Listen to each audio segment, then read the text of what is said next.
Welcome to COVID and Climate Change Correlations, a weekly video podcast where I, Daniel Sanderson, engage in a stimulating conversation with post-Keynesian economist Steve Keen.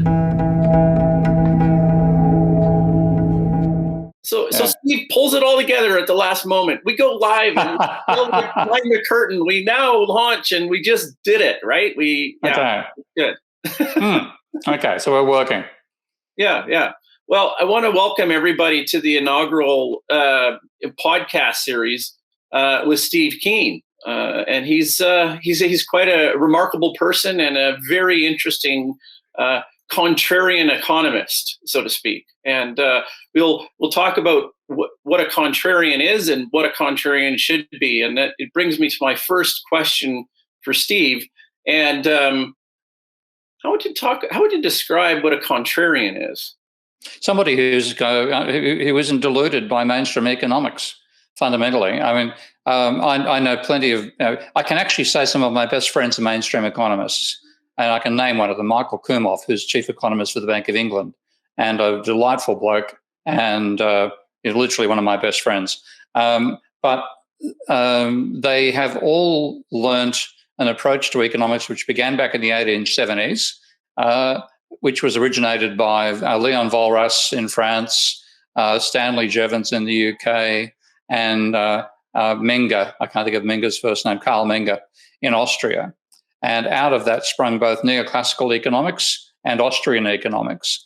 And they were all as reactions to Marx, fundamentally, in the sense that before they came along, the approach they took to economics was the minority approach. The majority was derived out of Adam Smith, David Ricardo, and ultimately Marx. And that was one that saw value as being effort. So that what they called value was the effort involved in making something. It wasn't the satisfaction one got from that thing, subjective utility. Mm-hmm. Whereas the neoclassicals base their entire analysis on the idea that what we get out of life is subjective utility, and capitalism is a way of maximizing that subject to constraints. Mm-hmm. And that was, if you look at its origins, You can accept it in the 1870s as a reasonably decent initial foundation from which to start building economics. Nothing appeared fundamentally wrong with it. But because you start off with an unmeasurable quantity of subjective utility, and because your utility and my utility can't be compared, and maybe you get, as a billionaire, you might get a lot more satisfaction out of the next dollar than I get out of an extra dollar as a pauper, it meant all the interpersonal stuff became ludicrously complicated. And yet they tried to model the economy at the aggregate level. So what you got out of it was an enormous amount of nonsense, because before that, discoveries were made about what the consequences were of trying to put that in a mathematical framework. People would, I'm thinking now of Alfred Marshall, would draw nice little diagrams with intersecting lines saying, here's supply, here's demand, here's when they meet. The two scissors of the blade, demand and supply together set price and quantity, et cetera, et cetera. And that became mainstream economics. But in fact, when you try to go backwards from that initial vision and then try to give it mathematically sound grounding in the idea of utility maximizing individuals and profit maximizing firms, it falls over. The mathematics doesn't work. I'll give you the first major example of that, and that was Leon Walras, who modeled his model of a multi-commodity exchange system on the Paris Bourse. And in the Paris Bourse, I've actually walked past it. I've never actually been inside the building, but there would be a market for gold, a market for pigs, a market for flowers, and so on. And in every market, there was an auctioneer. And the auctioneer would declare an opening price and then tally up the bids, the buy and sell bids at that opening price. And if there are more buyers than sellers, then it increased the price, and vice versa, until there was a balance between supply and demand in that individual market. And then at that would be the price declared for that day, and that was the traded price, and the same thing would repeat in every market. And what Walras Sorry. Well, let me just jump in because I get into bloody lecture mode, as you can tell. No, but it's really good. I mean, even in that last image, we have to think about, kind of what's going on with the barter system. And you start to talk about this earlier in your books about the neoclassical model is really based off of a barter system. I think that's what you're setting up, right? That's what you're... fundamentally, it's saying that here's a way of having multi-commodity barter. And that's a very good point, because again, one of my best friends was David Graeber, and David was the anthropologist who did the best work to popularize the knowledge that barter has never really existed. Whenever you look to try to find a barter system in pre-capitalist societies, you don't find one. You find barter, when it exists, is a stylized and ritualized way that tribes that are almost at war with each other manage to have some form of exchange and some form of social intercourse to stop, to prevent war breaking out. That's fundamentally when you find examples of barter at any systemic level. I've got to have a drink here, but on the thirsty side. Okay, so Steve, help me with this concept here. I've just imagined the way you've described that the classical way of thinking of an economy has been more like the bubbling up of something akin to an imagined, like a religion of sorts, or it's all been imagined. Yeah, that's true. I mean, one of the most dangerous things on the planet is the imagination of an economist. You talk about the armchair theorizer, and the classic armchair theorizer wasn't Adam Smith. It was actually a guy called Jeremy Bentham. Okay. And Bentham was far more responsible for neoclassical economics than Adam Smith was. But Bentham would actually, at one stage, sat down in his armchair and worked out a level of punishment for a whole range of crimes that he thought just managed to make the crime unattractive. And he was putting forward a set of laws where, if you spent 3 years in jail for stealing a loaf of bread, that was enough to discourage you from buying a loaf of bread. That's obviously neither an example nor an accurate one. It's a massive exaggeration. But he literally did that. Sitting in an armchair, he thought he could work out what punishments would deter which crimes. No, I'm sorry, that's not the real world. That's a fantasy. And the trouble is that when you make a fantasy intricate enough, like the Game of Thrones or the Tolkien, et cetera, people can believe it's real. and fundamentally, economists have a mathematical fantasy system they call economics. But when you dive into it, you find it is all fantasy. And unlike the Game of Thrones, where the writers can do what they damn well like, unfortunately, at various times, when you put things into a mathematical framework, if the maths doesn't fit these fantasy, it'll tell you. And this is one reason I'm a mathematical critic of mainstream economics, because looking at the mathematics, it has universally contradicted what the neoclassicals wish to believe. So what happens is they wave their hands very quickly, and it's a bit like watching a magic act where you're trying to see whether under which tin is the coin. It's all deception. But they're very good at deceiving themselves as well. So most of them believe it, and they'll be bloody angry that I'm describing this way. And I couldn't give a shit, because I've got sick and tired of the damage they've done to this society, this planet over the last 50 years, and it's time we got rid of them. Yeah, I love in your books you talk about Copernicus and you talk about Max Planck as well. And it's a little bit of serendipitous, sort of coming together here between Planck-Sip and yourself, because Max Planck was the incipient namesake for Planck-Sip, right? It's like this same sort of basis when I actually thought of the branding and the name. Oh yeah, I noticed. Yeah. So there's lots of really interesting, kinds of commonalities, and I'll tell you where I hope to take this series is that you just mentioned somebody like Jeremy Bentham. In terms of, I think we could maybe summarize it as somebody that really didn't have his head in the clouds, or was really thinking about a philosophy of practicality, so to speak. And you're saying that the danger lies with the economists that start to imagine things, right? Well, and Bentham was guilty of the same sort of stuff that neoclassicals do today. But before one could say there's mathematical errors, in the logical framework you're putting forward, Jeremy. So please drop that idea, pick up your head and go somewhere else. That's a reference to anybody who knows where Jeremy Bentham's body is not buried. It's at King's College. Is it King's College? It's King's College. When the head was stolen by students in the London School of Economics. I think it was LSE who stole it sometime in the 19th century. But yeah, it is one of these things which is, it's a very intricate system, which at every crucial point in its structure is mathematically flawed. And the response of neoclassicals to it has been to hide the flaws because, and I can speak from having the experience of being somebody who believed this stuff when I was at school, for 6 months in my first year at university as well. It's a very seductive anarchist vision of a perfect society. Because what it tells you is, here's a world where you don't need a government. In fact, government makes things worse. So the best thing is to minimize government, where there's no concentrations of power except for monopolies and trade unions. And let's abolish them both. But hey, it's hard to get rid of monopolies, so just abolish trade unions. That'll make things better. And you have a dispersal of power and the vision of perfect competition, which is supposed to mean that nobody makes a supernormal profit, and what things sell for, the marginal cost of something is equivalent to the marginal benefit. And what that people don't often wonder what the hell is marginal, this marginal, that means. When marginal is the rate of change of something. So marginal cost is the rate of change of cost, and they presume that marginal cost rises, which means if you drew the total cost curve, it gets steeper.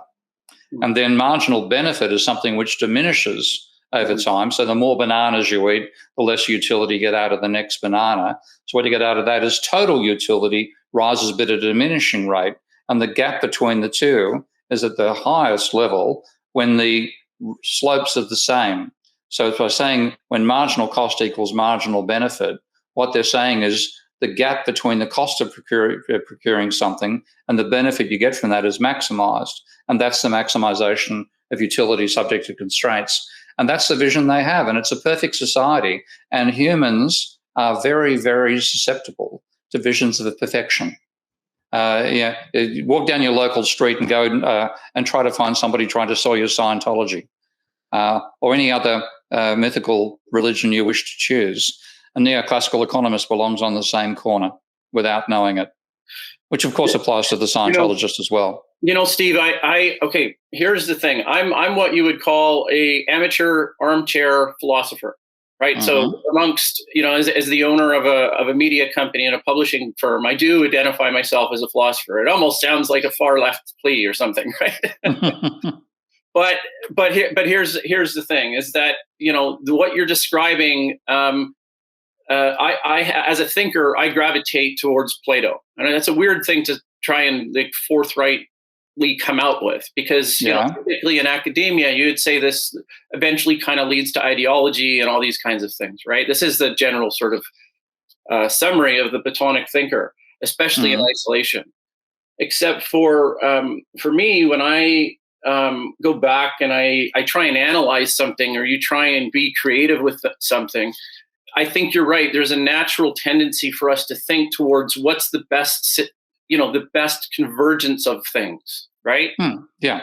So the fact is that, I mean, I like your perspective, because in, kind of a Platonic sort of emphasized conversation, it's coming from a mathematician. Oh, he'd be so proud. I wouldn't call myself a mathematician. I call myself I would have been a mathematician and a physicist without 6 years of lousy maths and science teachers at school.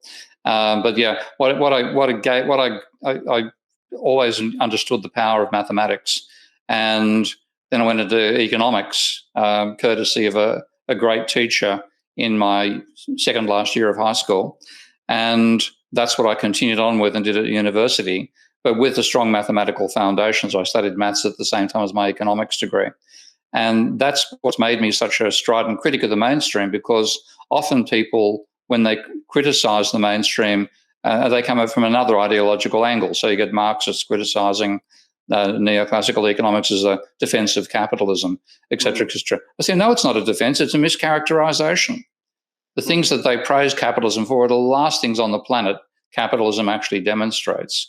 and secondly, their mathematics is garbage. When you take a good look at it, every important proposition they put forward has been mathematically contradicted, often by one of their own number.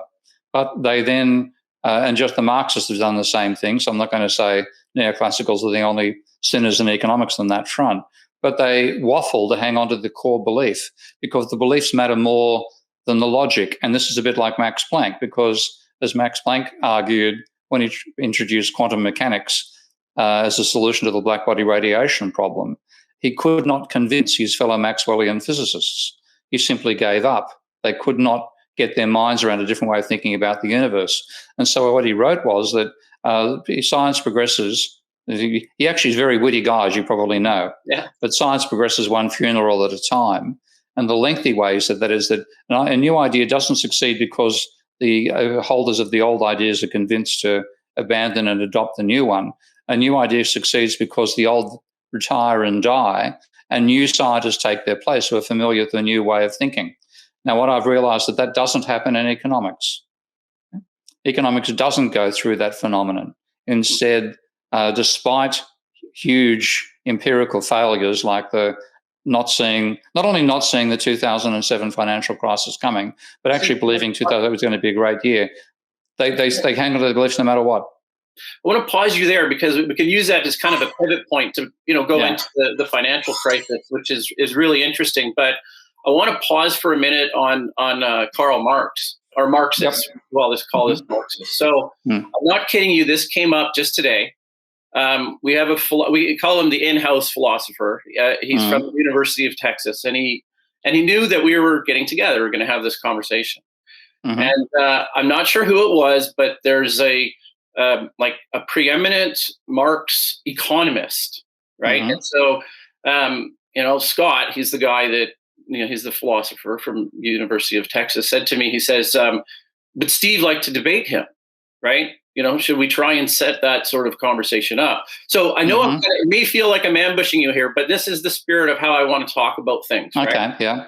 So I'm not going to put you in a corner to say, what do you want to do? I want to just have a discussion about what would be the benefit of this, right? So effectively, it really uncovers, that there's a bit of a goal here to the conversation that you and I are having, and we're not afraid to say what that goal is, right? Yeah. So, I mean, you're writing so first of all, we're trying to figure out whether a conversation between a Marxist economist and yourself, would this have any sort of benefit for the message of your post-Keynesian message, as well as what you're working on with climate change? Would that be a good way to summarize what? It depends. I mean, you might as well tell me who the Marxist is. Okay. Yeah. Yeah, I can do that. Okay. Just keep chatting while I do. Okay. The reason I'm skeptical about this is that it's a bit like being the person who's dug up the body of Christ, and you go to the Vatican and try to have an appointment with the Pope to say, I've got Jesus Christ's body in the back of my SUV. You're talking at cross purposes, because according to the Pope, there can be no such thing. So therefore, you must be totally fallacious. And it just becomes a total waste of time. I'd be happy to have the experience of talking it over with one of them, but I've spoken to Marxists and neoclassicals, so I was blue in the face over these things. And believe me, I really understand how Max Planck felt. Yeah. Okay. So have you found the name? Yes, it was just straight here. Okay, it's Harry Cleaver. Harry Cleaver. Vaguely know the name. I was worried. I was checking to see if it was a guy called Alan Kleiman, Andrew Kleiman, pardon me, who's a jerk. And Andrew and I've had one stand-up fight, otherwise known as a plenary address, at a conference in Spain about 3 years ago. It could be worth to give it a try. Why not? Find out what happens. Well, okay. Well, but I want to try and maybe see, because it depends how we're going to moderate it, right? It depends, is it effective to actually talk about something like climate change, right? Like make it themed about something as opposed to like an ideological conversation. Let's talk about, You mean talk about climate change with the Marxist? Yeah, for example, I don't know. I'm just throwing. Well, you'd need to find a Marxist who made that a research focus. I don't know that there are any. David Harvey might be a possibility, but what has happened? I mean, what has happened with Marxism at one extreme? I'll give the Marxists one thing over the neoclassicals, and that is that Marxists are honest about not honest about their flaws, but honest about admitting they have flaws, in the sense that the big dilemma for Marx and Marxists was what's called the transformation problem, and that is they have a theory of value and a theory of price, and the theory of value argues that labour is the source of all profit. But the theory of price argues that profit is uniform across different industry sectors. Mm-hmm. And yet, if price is uniform, you have different ratios of labour to capital in every industry sector. How do you manage to get uniform prices out of that? Now, it's a mathematical conundrum Marx thought he solved by an example he gave in what became the third volume of Capital. But it wasn't a proper solution. It was one of these curious set of arithmetic numbers which appeared with like you managed to make three lines intersect at one point, but only at that one point. And if you moved away, you needed a general theory that covered the entire number plane, and Marx didn't provide it. And Marxists, in fact, put it this way, I did my master's thesis on Marx. Mm. My master's thesis was looking at the Marx's philosophy, which is Hegelian philosophy, and how that affected his theory of value. And when I was in can I ask you a question as a layman philosopher? Yeah, sure. It's a really important, it's like a learning moment, right? So this is maybe what I'll do, because I love how you lecture. I might raise my hand and you can see me in the audience. Yes, Daniel. Okay. I mean, we can okay, just it, right? Okay, why not? Yeah. Okay, so this Hegelian thing, would I be correct in characterizing that it's that subject-object, the dialectic conversation, like pitting two things off of each other, right? Yeah, you are. But what is your framework for doing that? If you said subject-object, which is one way to talk about like base and superstructure and so on. Mm-hmm. But there's a particular line of jargon that people use, which they think is Marx's dialectic, which is thesis, antithesis, synthesis. It's one of those things that make it very hard to pronounce. You feel like I'm a loop. You always get to the third one, you can't. Synthesis, I always get it wrong. And I knew people said that was Marx's philosophy, and I read all of Marx, everything he wrote in economics. I totaled them up one day. The books came to just below the height of a tennis net. And a quick question, teacher. Yeah. So the thing is, as you're reading all of this, how do you, like, I find when I read something from Marx, I can only take so much of it and I come back out, right? Because it somehow like obscures my ability to think, or to, like, I lose my track, right? So I have kind of like some go-to authors that I'll kind of go back to. We call it. No, first time I read Marx in the original in Capital Volume 1. And that was back in 1973-74, which is summer in Australia. And with a whole bunch of other lefties, we wasted our summer in a corner of what's called the main quadrangle at Sydney University in one of the philosophy department rooms, collectively reading Marx and methodically going through chapter to chapter, chapter one, blah, blah, blah, blah, blah. And that's always been my approach. I read something methodically. So I start with the original argument and I just read it. And I'm trying to make sense of it as I go. And I found what I thought was a brilliant exposition by Marx into where surplus came from, using the concepts of use value and exchange value. I thought it was superb. But when I applied it to labour, it reached the result that labour produces a surplus, which is Marx's point. But I applied it to capital, machinery, and I got exactly the same answer. Machinery produces a surplus. Now, that was not what Marxists believed. It's not what Marx said except twice in his own writings.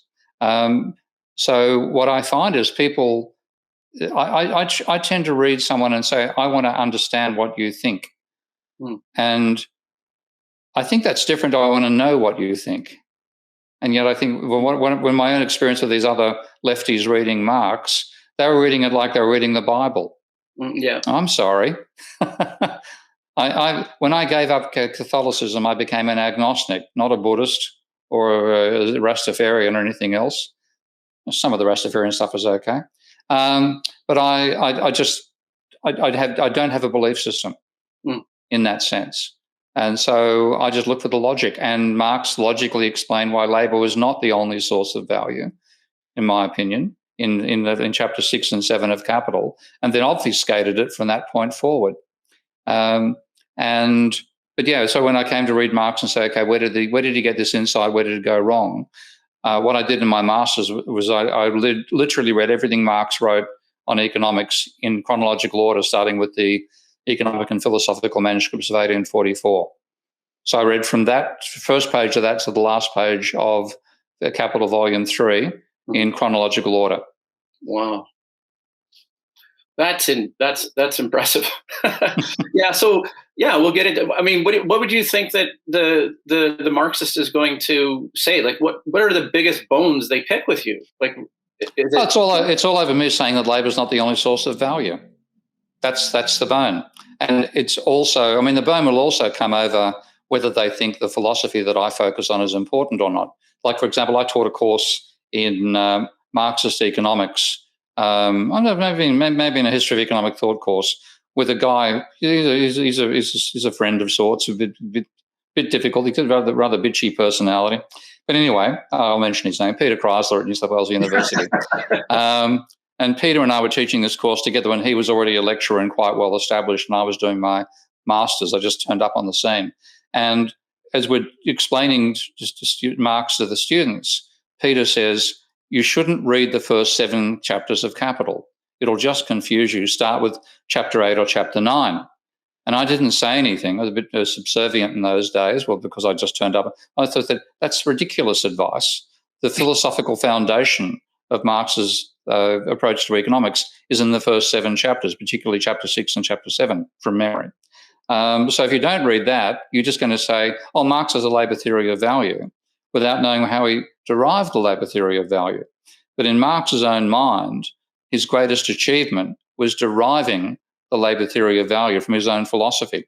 Now, because I say that, and then I show that, in fact, it contradicts the labour theory of value, it gives a solid foundation to a surplus theory of value, to a physical as opposed to utility theory of value, but it undermines the labour theory of value. Now, when I say that, of course, Marxists, it's a bit like I'm saying Jesus Christ as a Buddhist. I totally they get angry. Yeah, totally. Now let me see. Let's try and just empathize this from the the other way around. Okay. Yeah. And it would be more of a noble cause if you could react in a way that your peers are not reacting, right? So no, but seriously, Okay. let me kind of frame this. Yeah, I know what you meant. Yeah. If I had compelling evidence, mathematical evidence that showed a contradiction, because that's what you're talking about. It's like reading a story and realizing, well, why does this narrative not go together? Well, there's a logical inconsistency there. Yeah. Right? So I'd make the assertion here that there is just such a bias that supersedes their identity. Now, this is that's a good point. Yeah. It might even offend somebody to think that. I think it'd be crippling intellectually for me if I knew every foundation that I had projected and worked on as a PhD. This is the pinnacle of society when you go and get a PhD, right? This is right. Somehow our matriarchy doesn't value intellect as much as it does celebrityism, right? I mean, that's the weird world that we live in, right? Indeed. Yeah. But in terms of academic, it's the pinnacle. That's getting your PhD is a major step to say you have nailed a particular area, and it becomes part of your self-image after that. Yeah, and so something so entrenched in it's got opposing forces right from the beginning, right? It is in opposition. It's like it's like the magnet. It just in the opposite poles. They just can't come together. You almost realize that's a very good analogy, and that what tends to happen because most people. I mean, I think it really helps the fact that having been a Catholic and then rejecting the Catholic religion during the days of the Vietnam War. I remember having a conversation with we were fighting. We had actually had a dispute at Sydney University over the teaching of feminist philosophy. And I was one of the leading personalities fighting in favor of the course being taught. And I was doing arts and law as my undergraduate was a degree, combined arts law degree.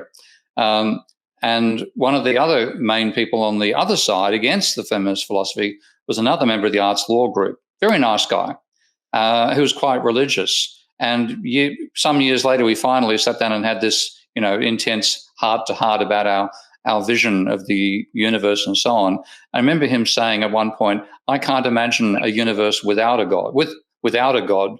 And I looked at him and said, "That's interesting. I can't imagine a universe with one." Now, when you start from those perspectives, there's absolutely no way you can agree on the nature of the universe. And that is, I think, very human. Right. Okay, I want to do a little pause intersection, and I want you to maybe write this person's name down. Okay. Yep. It's Yeonmi Park. Again? She's from North Korea, and Google search a video from Jordan Peterson. It's season 4, episode 26, and the show's called Tyranny, Slavery, and Columbia U. Now, that's kind of your homework assignment for next week. Hang on a second. What's give me the spelling? His last name is Park. That's easy. What's the first two? What's the given names? It's Yeonmi, so it's Yeonmi. Yeonmi Park. Okay. With Jordan Peterson. Yeah. I've got to watch a Jordan Peterson video, have I? I know. It's like, he cries a lot, right? You know that. I'll survive. Okay. Yeah. Poor guy, can't even get through an interview without crying, It's like, can you imagine, okay, what kind of state of mind would I have to get you into to be, okay, we'll put a little bit of a fun spin on it. And I know you're up for this, because I was reading your book and I remember the footnote, the one you were talking about, this parody about the econs. It was great. Oh, the Life Among the Econ. Yeah. I imagine, like, in this business, like, you set up for an interview, you like read my stuff, and someone glosses over the headlines, and okay, yeah, I get Steve. I know how to ask these kind of questions, right? But I'm not like that, man. I'm reading your book. I'm looking at the footnotes. I'm like, the guy's funny. He puts these little jokes in and irony here and there. And I think it's like, man, you're going to make, a new form of, but it's going to be hard to study in the future. 400 years in the future, they're not going to, maybe we don't even have comedy anymore. I think that's all we've got left. Yeah. Well, so they won't know the subtle differences in kind of the, like, the cultural thing, right? At least here's in a defense of perfectionism, is that you can always look back and say, well, generally speaking, this is the way that culture was. And the reason why I keep going back to the Greeks, which maybe it is a fundamental bias towards perfection, but the issue is that maybe that just describes what we're thinking. So, on the perimeter, we should be able to kind of check that against, like you say, mathematics, empirical information. And if we turn around and look at the virtual tree behind us, or the post, it does say, it's the partial theme of the show is, how do we leverage, larger and larger, like, data structures and help us, become better human beings, right? So it's a little bit of a call to liberty for, the integration of technology into humanity is essentially a part of that claim. That's a good claim to have. We'll see how it goes. Yeah. Yeah. Well, so I've got a Yeonmi Park on Jordan Peterson. Okay. Yeah. For next week, that's what we'll talk about. I don't do that a lot, actually. You won't find me come with such a strong recommendation, but just to give it a bit of a context, someone who was as imprintable as George Orwell, this is what she, I think, possibly could be for this generation. I mean, and Steve, if you understand that is not an easy claim to make. That's Yeonmi Park as George Orwell, or Jordan Peterson as George Orwell? No, this young girl is, I think. Yeonmi Park. Okay, Yeah. Okay.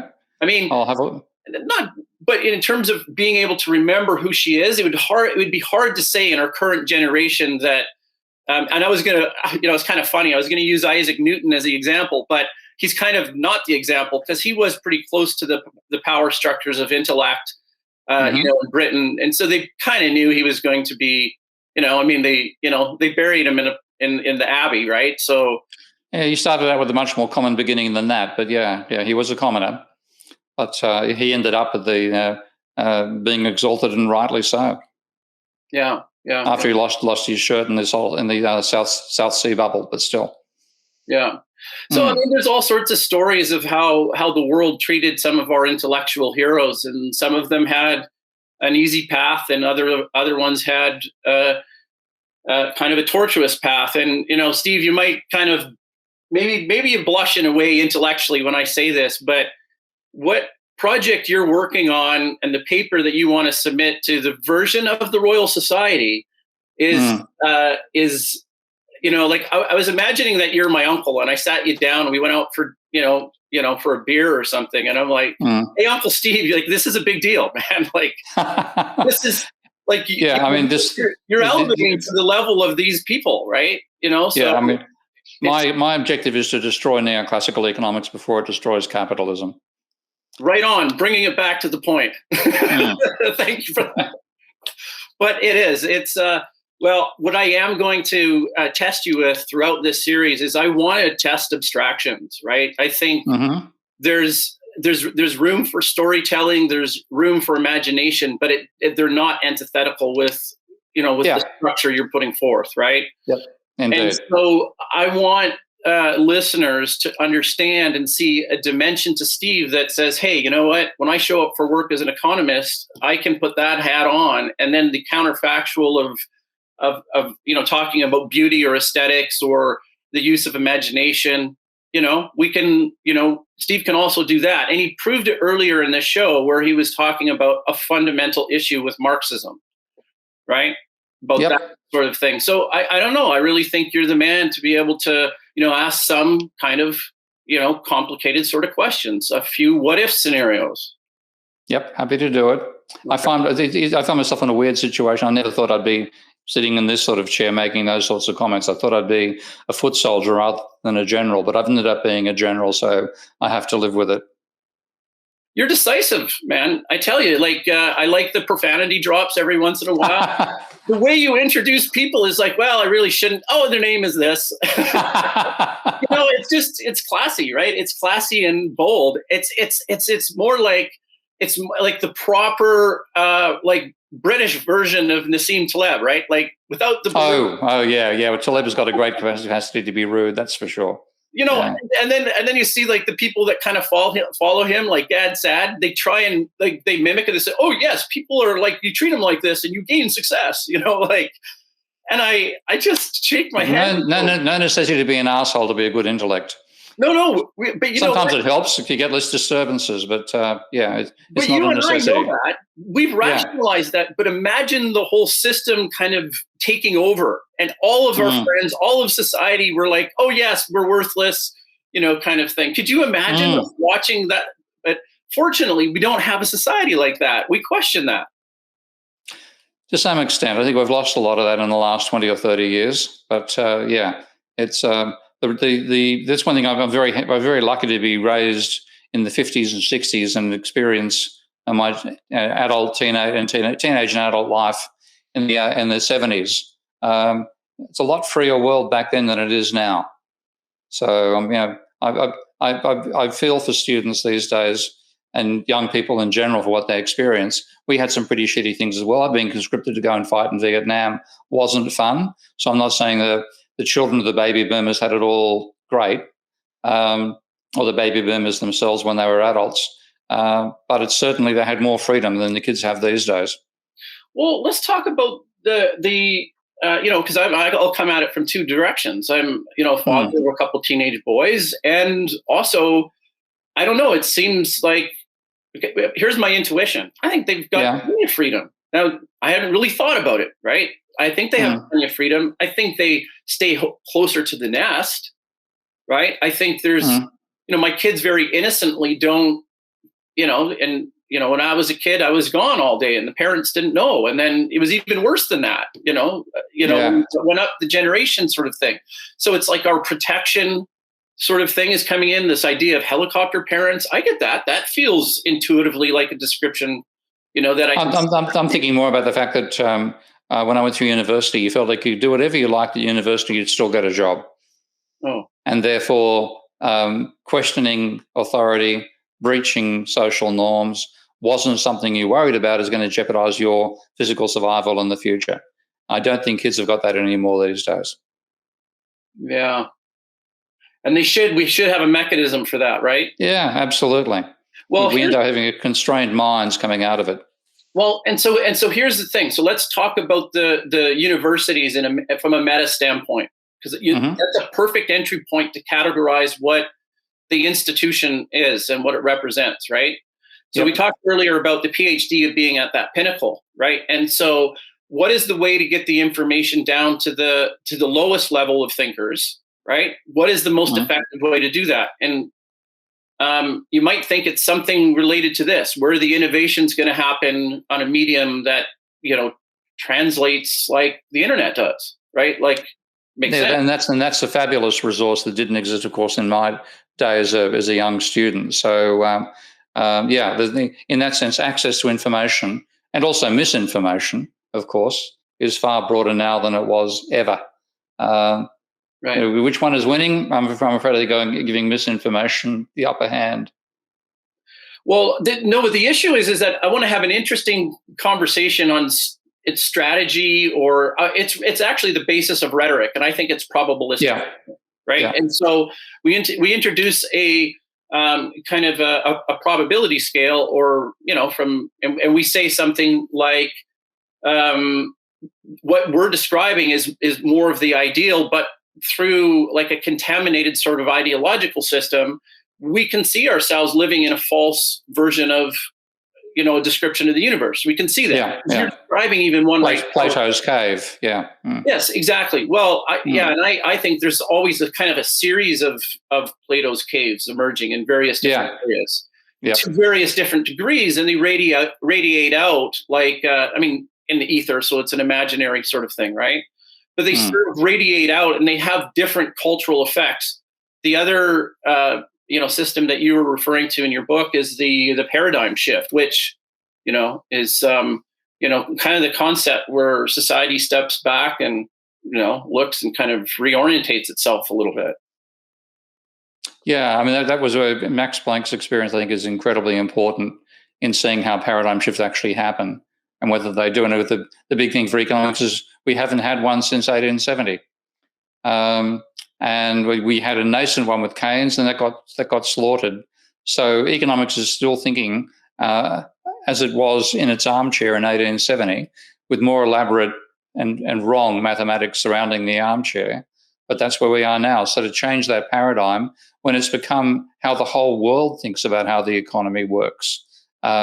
Getting that myth out of people's minds and giving them a realistic framework is extremely hard. So, that's why I'm willing to give any system a try that might make that work. Wow. Okay. So here's a big question for you. It's and just as a matter of practicality, let's say, and I'm on your side. I really think you're an incredible thinker, and I'm here to support in any way I can. I want to let you know that. Thank you. The way I think of it is, let's imagine that nothing changed for our entire lifetime. So we kind of go to the grave with the system the way it is right now today. We wouldn't be the first thinkers in posterity to have that pulled from the grave, and maybe 3 or 4 generations, someone picks up the books by Keynes and says, "Hey, shit, right?" I mean, so imagine we brought up Marx as an example. Imagine we could sit down with the man and say, "Hey, look, look at the situation, and present the evidence to him." Do you think it would be convincing for him? I think it would be. Yeah, I mean, at the same time, I know Marx at one point worked out a contradiction of his preferred way of thinking. He when this use value, exchange value logic, which we'll talk about at some point in our conversations, undermined the labour theory of value, and he realised it, and he resiled from it. He rapidly tried to find a way to make his new way of thinking consistent with his old way of thinking. Now, I think if we could bring Marx to now and say, this is the consequence of you doing that, Karl, what do you think? I mean, he'd probably go and kill himself all over again. looking at the travesties that came out of that. And so I have enough respect for him as a human being to say I think he probably would say, holy shit, I wish I hadn't done that. But when confronted within his own life, he didn't make that change. Yeah, he didn't. He couldn't see the projections, and no one has a crystal ball. I do think about that, and that idea of consequence, Steve. I want to focus on for a minute because we've just jumped, in terms of, say like a Marxist claim or like a critique. As soon as you jump into that category, we actually change completely. In I guess what our fundamental claim is here with Marx, right? So, what is the argument with Marx? What is the main contention? What is the big sticking point that you think that Marx would or wouldn't have if he was here today? Well, I mean, he tried to distinguish himself from all the other intellectual revolutionaries of his time by calling himself a scientific socialist. And you had plenty of people who were arguing for socialism in opposition to what capitalism was at the time. And most people don't properly think what was capitalism like for Karl Marx in 1848 or thereabouts, when he ended up going across the UK. I think it was 1848 across the UK. My picture for England in the 1840s and 50s is Calcutta in the 1970s. Okay? Yeah. With for example, one reason why I can say that, Karl and Jenny Marx moved out of Chelsea because of a cholera outbreak. So we're looking at incredibly tough living conditions, shithouse pay, poverty everywhere, ostentatious displays of wealth at the same time as this huge poverty, and a dismissive ruling class, because one thing England has managed to hang on to is an us and them mentality from the elite to the majority.